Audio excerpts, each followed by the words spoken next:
January 31st, 2000, Alaska Airlines Flight 261 soars high above the Pacific. 88 lives entrusted to a single threaded screw deep inside the tail. No one suspects that a quiet change in maintenance intervals, hidden behind routine paperwork, has already set disaster in motion. How did an invisible flaw unleash one of aviation's most tragic failures? The answer lies in a mechanism almost everyone overlooked until it was far too late. Deep inside the tail of the MD-83, a single steel screw threads through a bronze nut, connecting pilot commands to the movement of the horizontal stabilizer. This jack screw assembly is the heart of the pitch trim system. When pilots adjust the trim, electric motors or manual cranks turn the jack screw, which rotates within the Acme nut. The entire horizontal stabilizer pivots up or down, setting the aircraft's nose attitude for climb, cruise, or descent. The Acme thread design is chosen for its strength, able to carry the full aerodynamic load of the stabilizer, sometimes tens of thousands of pounds, during flight. But all that force travels through just a few threads of bronze and steel. There is no backup. If the Acme nut's threads wear away, nothing stands between the stabilizer and the wind rushing over the tail. Regular lubrication and end play checks are supposed to keep this system healthy. Lubrication reduces friction and slows wear between the steel screw and bronze nut. End play, the tiny amount of axial movement between screw and nut, is measured with a dial gauge. As the threads wear, end play increases. When it reaches a set limit, the assembly must be removed and replaced. The stabilizer can move within a precise range, just a few degrees up or down. That small movement is enough to change the aircraft's pitch dramatically. If the jack screw assembly fails, the stabilizer can pivot uncontrolled, and the pilots lose their ability to keep the nose level. In this design, the entire load path depends on the integrity of the threads inside that Acme nut. When they go, control is lost in an instant. In the NTSB Materials Laboratory, the recovered jack screw and Acme nut from Flight 261 told a silent but unmistakable story. Under the microscope, the bronze threads inside the Acme nut appeared flattened and smeared, their original profile almost erased. Instead of the crisp, squared edges found on a new part, only shallow, rounded ridges remained. Most of the bronze had been worn away, leaving the steel screw to grind directly against what little was left. Tiny metallic particles, bronze dust, were packed into the grooves, a sign of unchecked abrasion over thousands of cycles. Chemical analysis revealed almost no trace of grease on the critical sliding surfaces. Investigators found the grease port clogged with hardened debris, blocking fresh lubricant from reaching the threads. Without this protection, friction and heat accelerated the destruction, wearing the Acme nut at a rate more than 10 times higher than normal. Measurements of end play, the axial slop between screw and nut, showed values far beyond the manufacturer's safety limits. If this reading had been taken correctly before the accident, it would have demanded immediate removal of the assembly. Instead, the wear went undetected, and the last remaining threads bore the full aerodynamic load until they finally sheared away. The laboratory evidence left no doubt. This was not a sudden break, but a slow, measurable collapse. The mechanical heart of the stabilizer system had failed its only job, to hold the tail steady, because the warning signs had been missed and the basic safeguards of lubrication and inspection were no longer working as intended. At 4:09 p.m., high above the Pacific, Captain Ted Thompson radioed in a calm but unmistakable report. "We have a jammed stabilizer."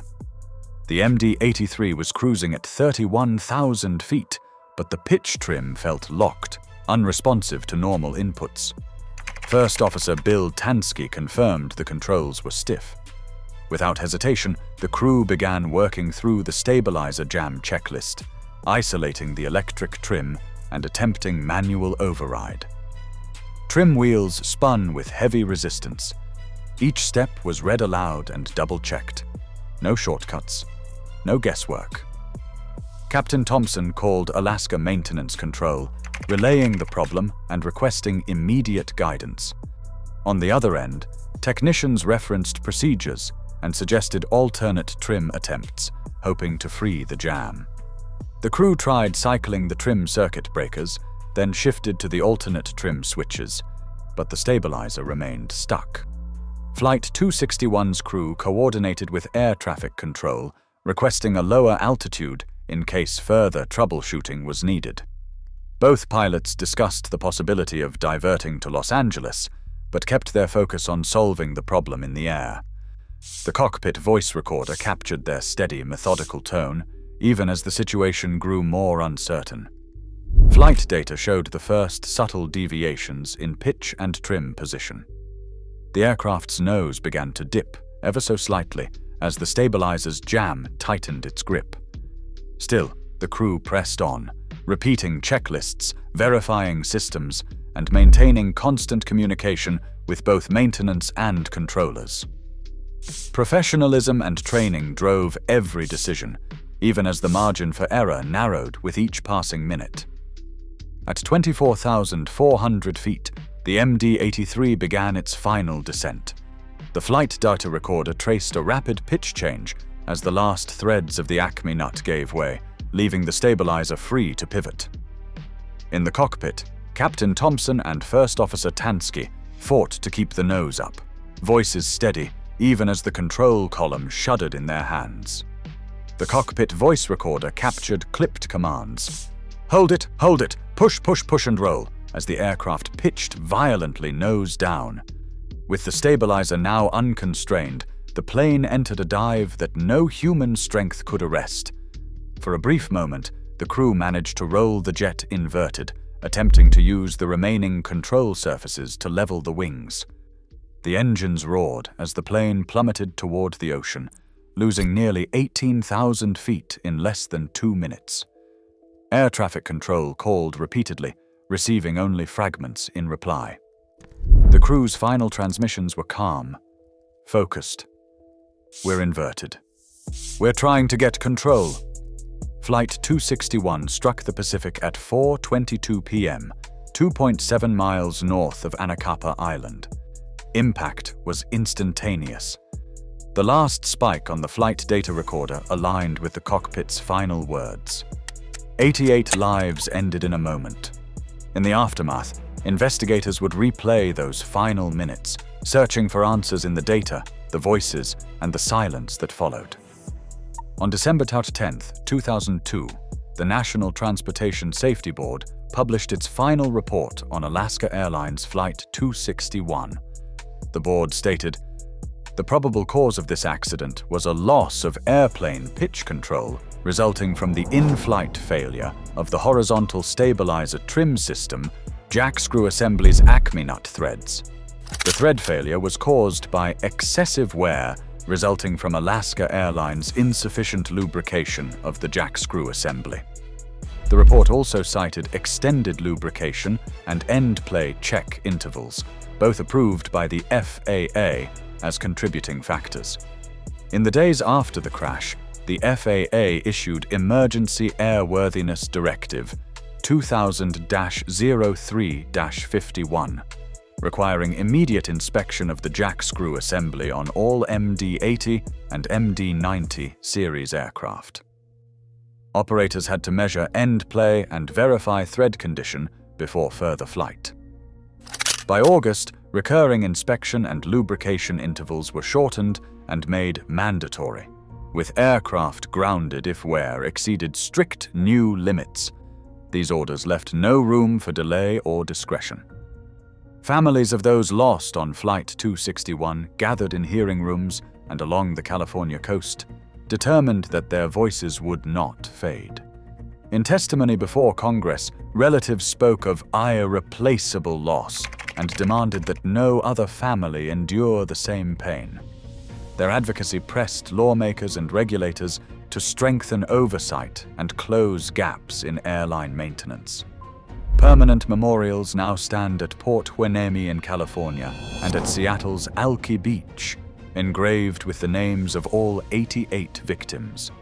Each year, ceremonies and private remembrances honor those lost, while families continue to remind the aviation world that every inspection and safety measure carries the weight of lives forever changed. On January 31, 2000, Alaska Airlines Flight 261 crashed into the Pacific, taking all 88 lives on board. The NTSB investigation found the probable cause was total loss of pitch control after the jack screw's threads failed from undetected excessive wear, a direct result of extended maintenance intervals and inadequate lubrication. Maintenance records showed missed opportunities to catch this failure before the flight. The jack screw's severe thread loss, documented in NTSB lab photos, revealed a single-point vulnerability in the stabilizer design. While the official reports identified Alaska Airlines program shortcomings and insufficient FAA oversight, questions remain about how many warning signs were truly understood before disaster struck. In the wake of the crash, the FAA ordered urgent inspections and stricter protocols for all similar aircraft. Today, the loss of Flight 261 stands as documented evidence of why rigorous maintenance, transparent oversight, and lessons from every failure remain essential for aviation safety.